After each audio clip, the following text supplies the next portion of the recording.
हरे कृष्णा। दीपावली के शुभ अवसर पर हम आपको लेकर चलते हैं आज से 5000 वर्ष पूर्व की भारत भूमि पर, जहां गोकुल में नंद भवन के आंगन में परम भगवान श्री कृष्ण के नन्हे कदमों से धरती देवी धन्यता का अनुभव कर रही है। वह आज का ही दिन था। नमस्कार दोस्तों, स्वागत है आप सबका हमारे चैनल सोल डाइट में। आपसे विनती है कि चैनल को सब्सक्राइब कर लीजिए और कमेंट बॉक्स में जय श्री कृष्णा लिखकर परमात्मा को अपना आभार व्यक्त कीजिए। यानी दीपावली का दिन, अगले दिन इंद्र यज्ञ होने वाला था, इसलिए सभी पुरुष उसकी तैयारियों में व्यस्त हैं। प्रातः काल का समय है। मंद हवा के शीतल लहरें गोकुल की धरती पर विचरण कर रही है। चारों ओर दिव्य आनंद और शांति का आवरण है। वृक्ष और लताएं आलस मरोड़ कर खड़े हो रहे हैं। गोपियां अपने अपने घर में प्रातकालीन कार्यों में व्यस्त हैं, लेकिन इस समय नंद भवन में मैया यशोदा क्या कर रही है? चलिए जरा नंद भवन की खिड़की से झांकते हैं। अच्छा, मैया तो दही मथ रही है।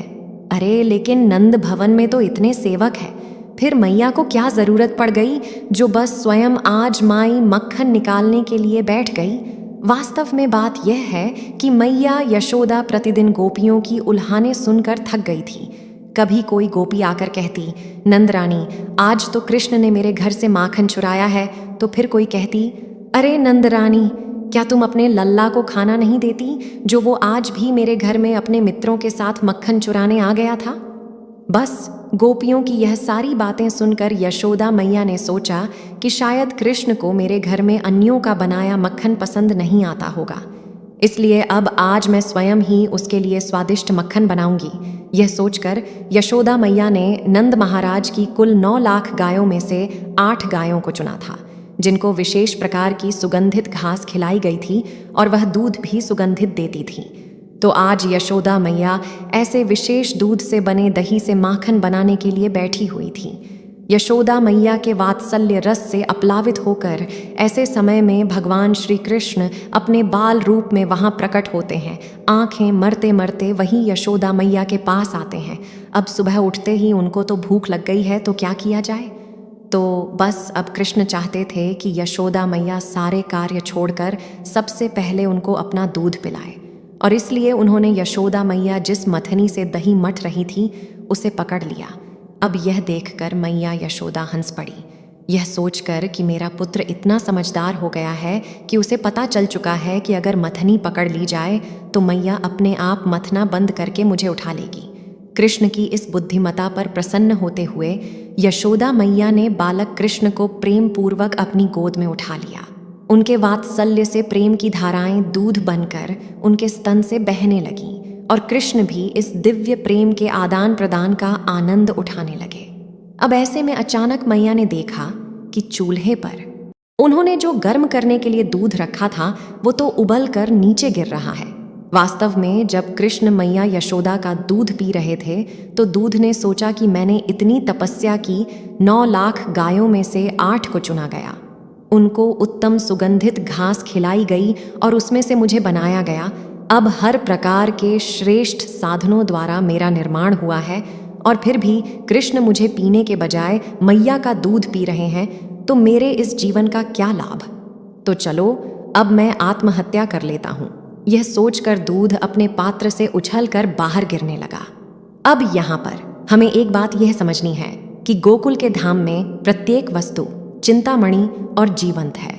प्रत्येक कारण, प्रत्येक वस्तु कृष्ण की सेवा करती है, और इसीलिए यह संभव हो पाया था।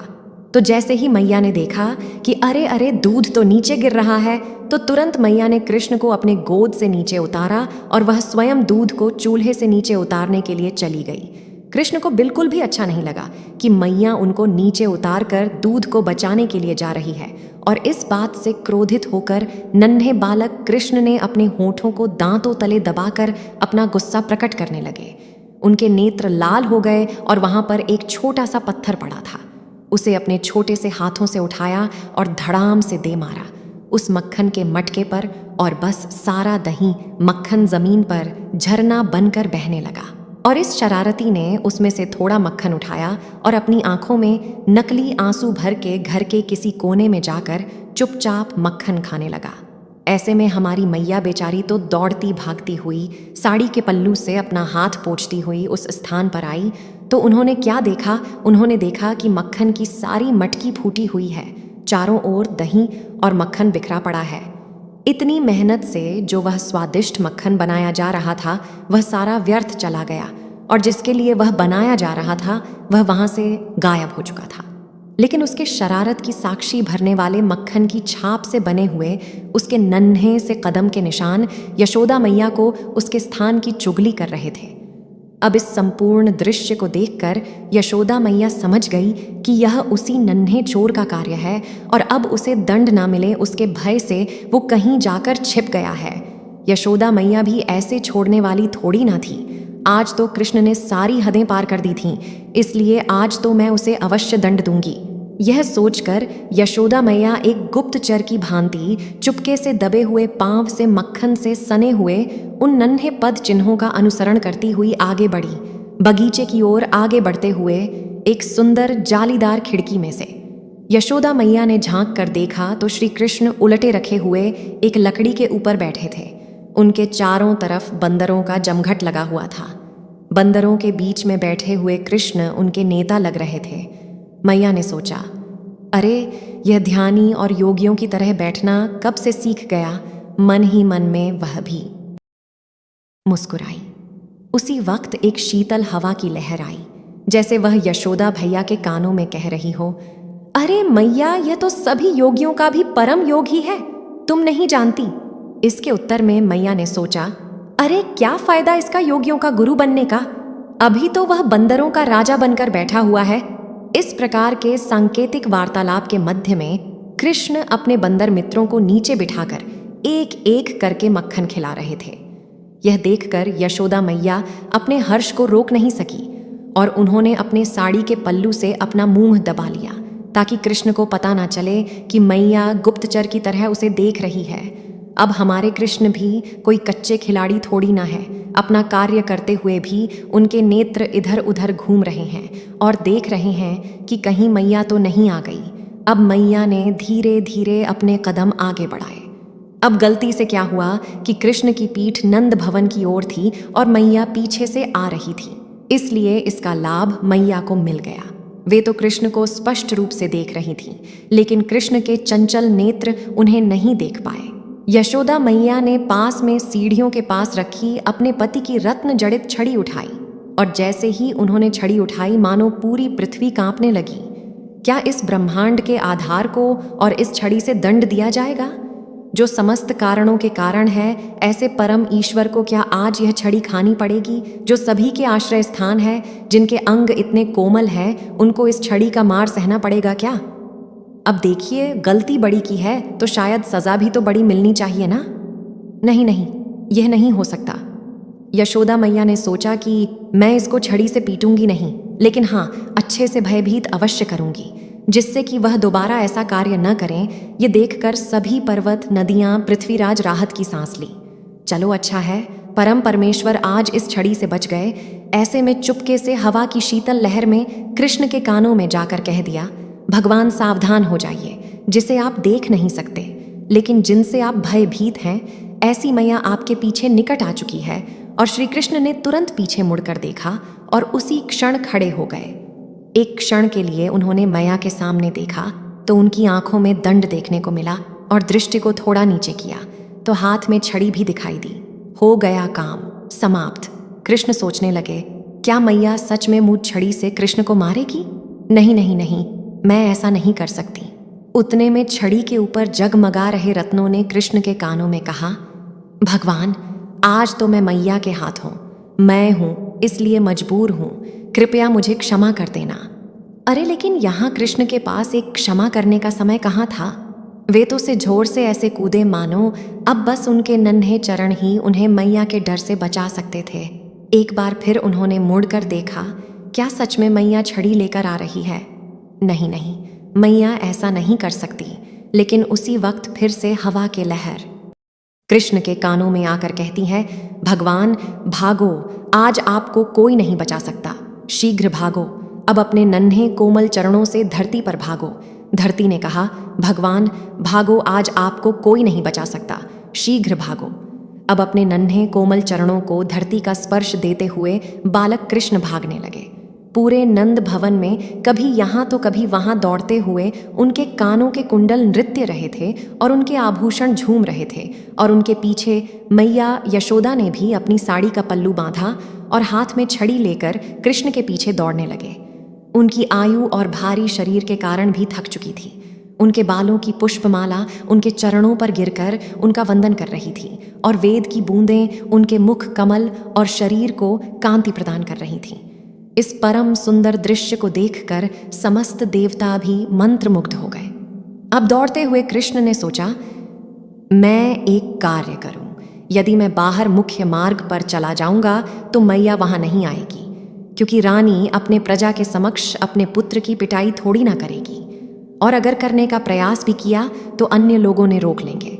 लेकिन हमारे योगियों के आराध्य देव श्री कृष्ण की योजना यहाँ भी निष्फल हो गई, क्योंकि वह दिवाली का दिन था और सभी व्रजवासी अपने अपने घर से उत्सव के लिए निकल चुके थे और कोई भी व्यक्ति वहां उपस्थित नहीं था। मैया यशोदा ने कृष्ण को धमकाते हुए कहा, रुक जा, झोर ठहर जा, कहाँ भाग रहा है? अपनी माता से भागना चाहते हो जहां वही रुक जाओ। लेकिन कृष्ण क्या इतने आसानी से रुकने वाले थे? उन्होंने दौड़ते हुए ही अपनी गर्दन घुमाई और माता को कहा, हाँ, मैं ठहर जाऊंगा, लेकिन यदि आप इस छड़ी को फेंक दोगे तब। माता ने कहा, यदि तुम्हें दंड इतना ही भय था तो मक्खन की मटकी क्यों तोड़ी? और अब समस्त जगत के नाथ ने कब कंपाते हुए स्वर में मैया से कहा, ठीक है मैया, अवश्य नहीं करूंगा, कृपया आप इस छड़ी को फेंक दीजिए। न दोनों ही एक दूसरे के पीछे भाग रहे थे। आखिर अपनी थकान को देखते हुए पर कृष्ण की अश्रु मिश्रित योजना को देखकर यशोदा मैया ने छड़ी पीछे छिपा दी और सभी को छलने वाले कृष्ण आखिरकार मैया द्वारा छल्ले गए। उन्हें लगा कि मैया ने छड़ी फेंक दी और उन्होंने अपनी भागने की गति को मद कर दिया। उसी क्षण माता ने अपनी दाईं हथेली से उनकी दाईं भुजा पकड़ ली। बस, अरे ब्राह्मणों, योगियों, ज्ञानियों और ध्यानियों की पकड़ में न आने वाले भगवान आखिरकार मैया से पकड़े गए। जब कृष्ण पकड़े गए तो उनकी आंखों में अश्रुमाला प्रकट हो गई। काजल से सुशोभित अपनी आंखों को मलते हुए कृष्ण मैया से डरने लगे। उनको इस प्रकार भयभीत देखकर मैया को लगा, यदि मैंने अभी छड़ी नहीं फेंकी तो बालक को कहीं कुछ हो ना जाए। यह सोचकर माता ने छड़ी फेंक दी, लेकिन दंड तो देना ही पड़ेगा। ना तो बस फिर क्या था, जगत के नाथ को उखल के साथ बांधने के लिए वे कुछ रस्सियां ले आई और उन्हें बांधने की। अब देखिए, जिसका ना तो कोई आदि है ना अंत, जो समस्त ज्ञानी और योगियों की आराध्य हैं, जिनके दृष्टिपात मात्र से इस सृष्टि रचना और संहार होते हैं, ऐसे पूर्ण परमेश्वर भगवान को बांधने का साहस कौन कर सकता है? जी हाँ, यह केवल मैया यशोदा जैसे उनके परम शुद्ध भक्ति कर सकते हैं। अरे अरे, लेकिन यह क्या? जैसे जैसे मैया उन्हें बांधने का प्रयास कर रही थी तो ऐसा लग रहा था जैसे यह रस्सी मैया को प्रार्थना कर रही थी, मैया यह नन्हे से कोमल अंग है, कृपया इन्हें मत बांधो, इसमें निशान पड़ जाएंगे, और कृपया इस कार्य के लिए मुझे तो प्रयोग मत करो। लेकिन यही तो जगत माता है। उन्होंने तो दृढ़ संकल्प लिया था कि वे कृष्ण को बांध कर रहेगी। लेकिन आश्चर्य की बात यह थी कि मैया एक के बाद एक नई नई रस्सी लेकर आती, एक में दूसरी पर होती थी, लेकिन हर बार लंबी होने वाली रस्सी फिर भी कृष्ण को बांधने के लिए छोटी ही पड़ती जा रही थी।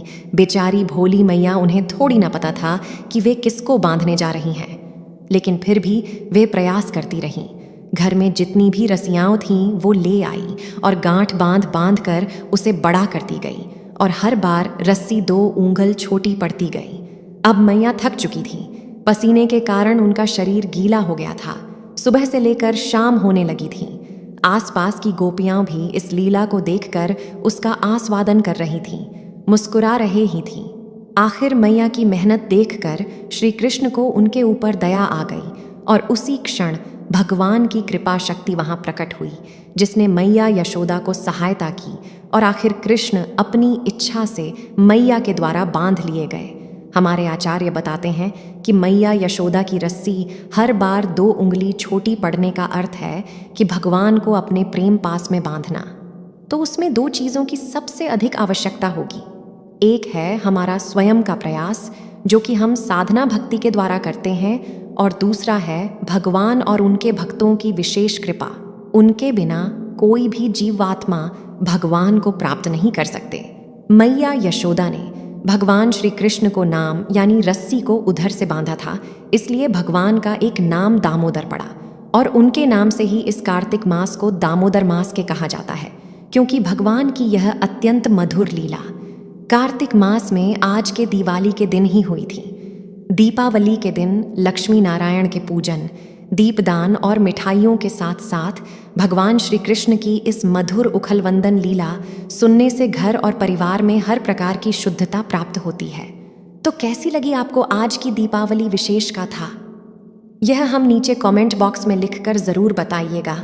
तो चलिए इस दामोदर मास में हमारे प्रयास की रस्सी के साथ गुरु और वैष्णवों की कृपा की याचना करते हुए भगवान श्री कृष्ण चरण कमलों पर ध्यान केंद्रित करते हैं और इस जन्म मृत्यु के विष चक्र से परे आध्यात्मिक गंतव्य को प्राप्त करने के पद पर अग्रसर होते हैं। हरे कृष्णा।